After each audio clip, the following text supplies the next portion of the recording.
Good morning students, myself Shan Patel. Today we are going to start part 4 of chapter number 12 friction. जैसे कि बच्चों अब तक हमने फ्रिक्शन के बारे में बहुत सारी इंफॉर्मेशन ली कि व्हाट इज फ्रिक्शन, फ्रिक्शन क्या है। हमने देखा कि कोई भी ऑब्जेक्ट हो अगर वो मूव हो रहा है तो फ्रिक्शन जो है उसके ऑपोजिट डायरेक्शन में, उसकी मोशन के ऑपोजिट डायरेक्शन में फ्रिक्शन लगता है ना। उसके बारे में फ्रिक्शन के बारे में हमने समझा, फ्रिक्शन के टाइप्स के बारे में हमने समझा। ओके, और लास्ट लेक्चर में हमने समझा कि फ्रिक्शन जो है मेनली सरफेस के ऊपर डिपेंड रहता है।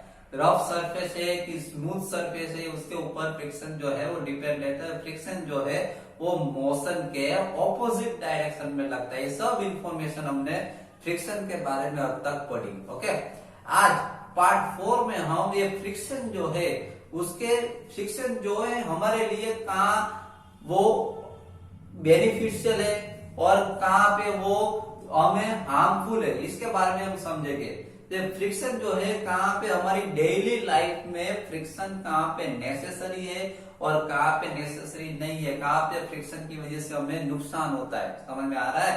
तो आज हम फ्रिक्शन के बारे में दोनों के बारे में समझेंगे। ओके, कहाँ पे वो बेनिफिशियल है और कहाँ पे बेनिफिशियल नहीं है। Okay, now see here our main topic is friction. आज का जो हमारा टॉपिक है फ्रिक्शन नेसेसरी एविल। फ्रिक्शन जो है वो एक नेसेसरी एविल है, मीन्स कुछ कहीं पे वो फ्रिक्शन जो है हमें बहुत नेसेसरी है और कुछ थिंग्स ऐसी है जहां पे फ्रिक्शन जो है वो एविल प्रूव होता है। Okay, see here first friction is necessary. सबसे पहले हम समझेंगे कि फ्रिक्शन जो है वो हमारे लिए कहाँ का, हमारी डेली लाइफ में कहाँ कहाँ वो हमें नेसेसरी है, कहाँ कहाँ पे वो जरूरी है। You could not write with pen और pencil if there were no friction. देखिए यहाँ पे ऐसा बताया गया है कि आप जो नोटबुक में लिखते हो पेन या पेंसिल से, अब उसके आपकी नोटबुक की पेज जो है, पेज की सरफेस और आपकी जो पेन है, पेन का जो पॉइंट है, उसके दोनों के बीच में फ्रिक्शन लगता है, उसकी वजह से आप लिख पाते हो। अगर फ्रिक्शन नहीं होता तो आपकी पेन है क्या हो जाए, स्लिप हो जाती। समझ में आ रहा है? फ्रिक्शन की वजह से आप अपनी नोटबुक में पेज के ऊपर आप लिख सकते हो। अगर फ्रिक्शन नहीं लगता तो आपकी पेन क्या हो जाती, स्लिप हो जाती। क्लियर? इसीलिए फ्रिक्शन जो है बहुत ही इंपॉर्टेंट है।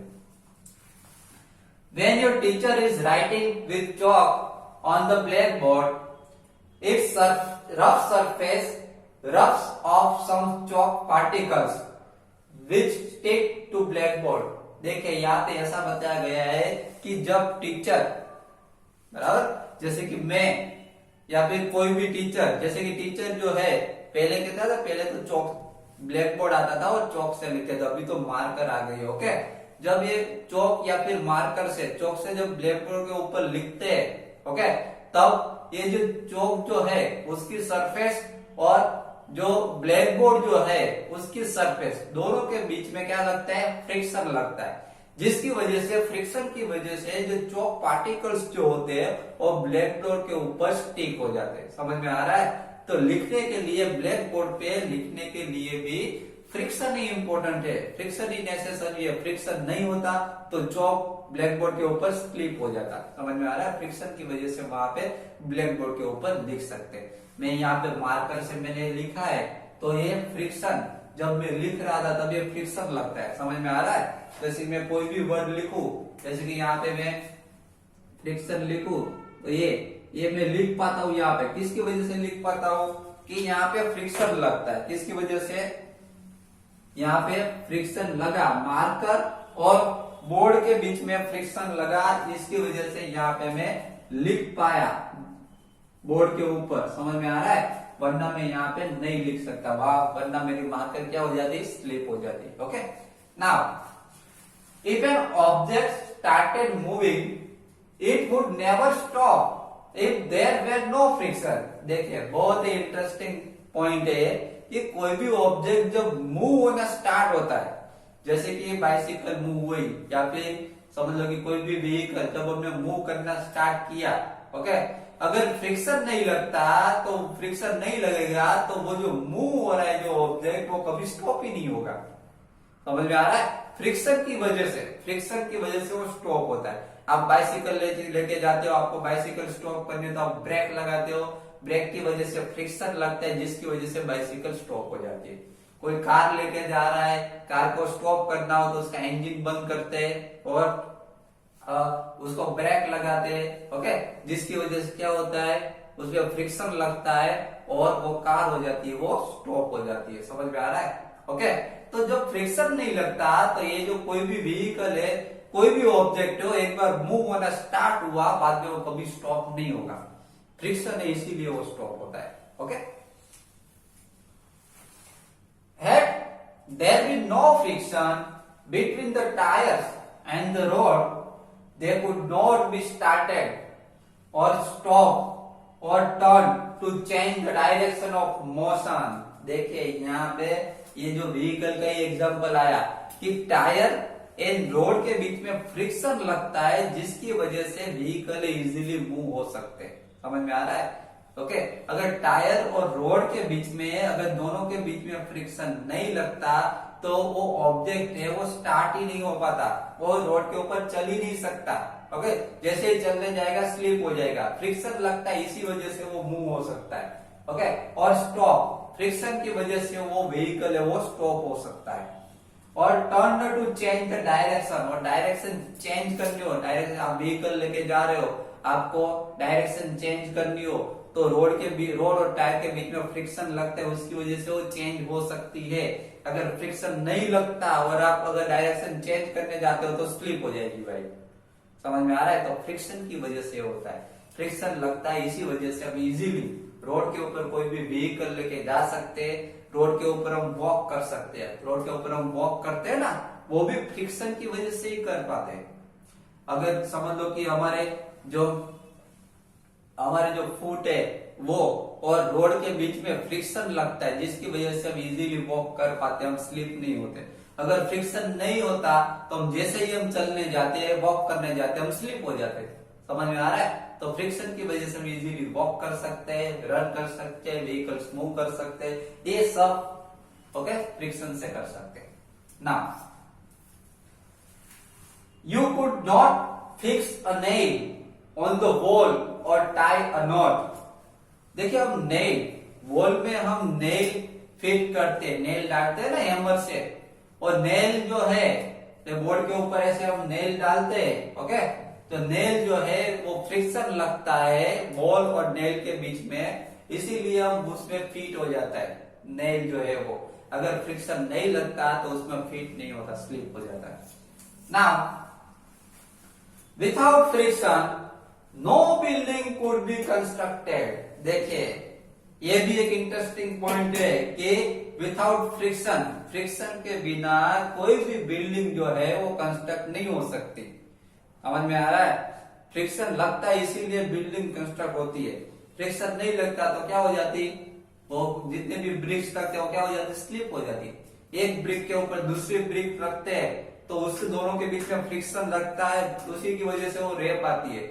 अगर फ्रिक्शन नहीं लगता तो एक ब्रिक जो है दूसरी ब्रिक के ऊपर रह ही नहीं सकती, स्लिप हो जाएगी।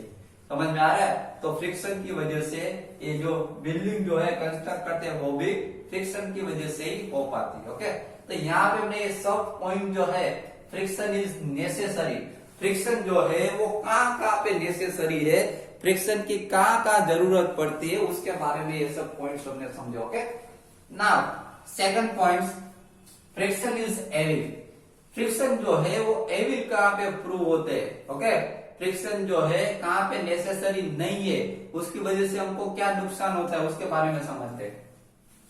It wears out the materials whether they are screw, ball bearings or soles of shoes। यहाँ पे ऐसा बताया गया है कि इससे क्या होता है, कोई भी फ्रिक्शन की वजह से जो मटेरियल्स जो होते हैं वो घिस जाते हैं। क्या हो जाता है? घिस जाते। जैसे कि आपने समझ लो कि एग्जांपल, बहुत ही इजी एग्जांपल आपको दूं तो शूज का जो सोल होता है, आप चलते हो तो शूज का सोल क्या हो जाता है, घिसाता जाता है ना फ्रिक्शन की वजह से। तो बहुत ही इजी एग्जांपल है।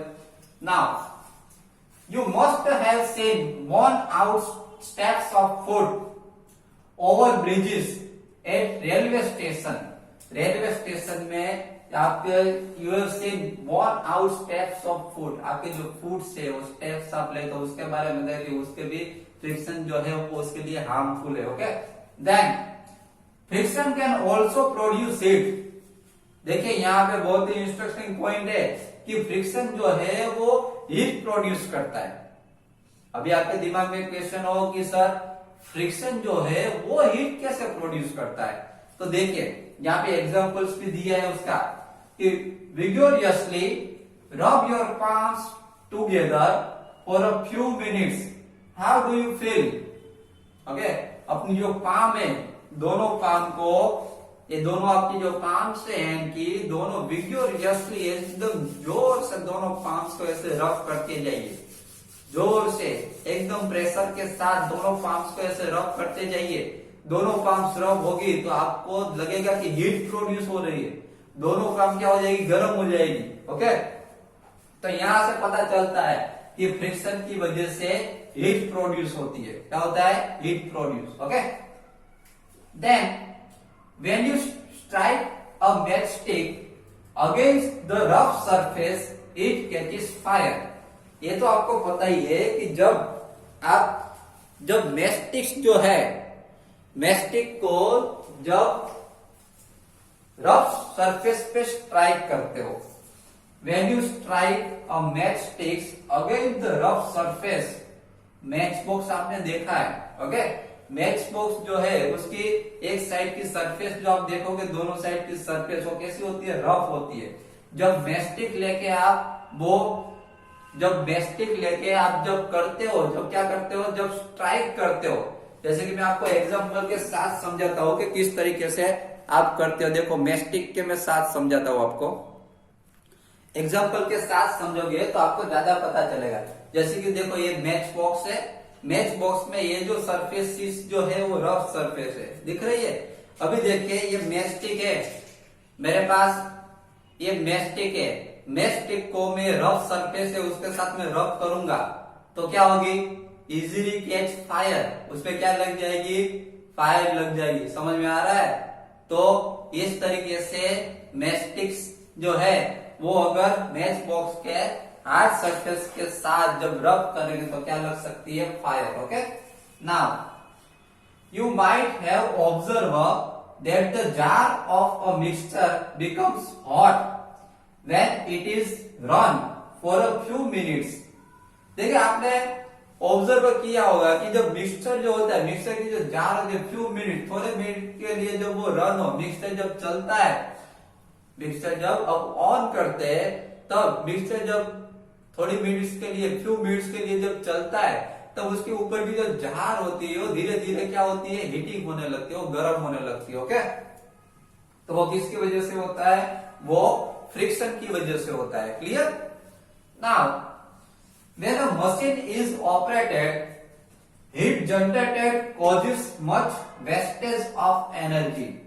देखिए यहाँ पे मशीन के बारे में बात हो रही है कि बड़ी बड़ी जो मशीनरीज जो होती है, बड़ी हो या छोटी हो, बराबर, मशीनरीज जो होती है, मशीन्स जब ऑपरेट होते हैं जब, तब उसमें से हीट जनरेट होती है। क्या होती है, हीट जनरेट। और हीट जो होती है, ऐसे बहुत सारी हीट जो होती है वो इस तरीके से वेस्ट होती है। क्लियर?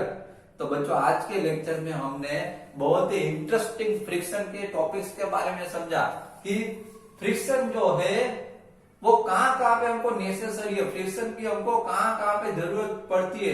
तो बहुत सारे ऐसे टॉपिक्स जो है, बहुत सारी ऐसे हमारी डेली लाइफ में बहुत सारी ऐसी थिंग्स है जहां पे हमको फ्रिक्शन की जरूरत पड़ती है। और हमने उसके बाद में उसके डिसएडवांटेज भी समझे कि फ्रिक्शन जो है कहाँ पे एविल प्रूव होता है, उसके डिसएडवांटेज कहाँ पे है। तो उसके फ्रिक्शन के डिसएडवांटेज भी बहुत सारे हैं। ओके, डिसएडवांटेज में एक डिसएडवांटेज है जब फैन आपने देखा होगा, फैन जो है जब चलता है तो फैन के कुछ पार्ट्स, फैन या फिर कोई भी मशीन के पार्ट्स क्या होते हैं, उसमें फ्रिक्शन लगता है ना, उसमें आवाज आती है फैन में से या फिर मशीन के पार्ट्स में, तो फ्रिक्शन की वजह से क्या होती है, ये आवाज आती है। ओके, तो बच्चों आज के लेक्चर में इतना जो फ्रिक्शन के बारे में हमने समझा कि फ्रिक्शन कहाँ पे नेसेसरी और फ्रिक्शन कहाँ पे एविल प्रूव होते हैं। ओके, नेक्स्ट लेक्चर में हम मीन्स पार्ट 5 में हम इससे आगे के टॉपिक्स के बारे में समझेंगे। Okay, thank you very much.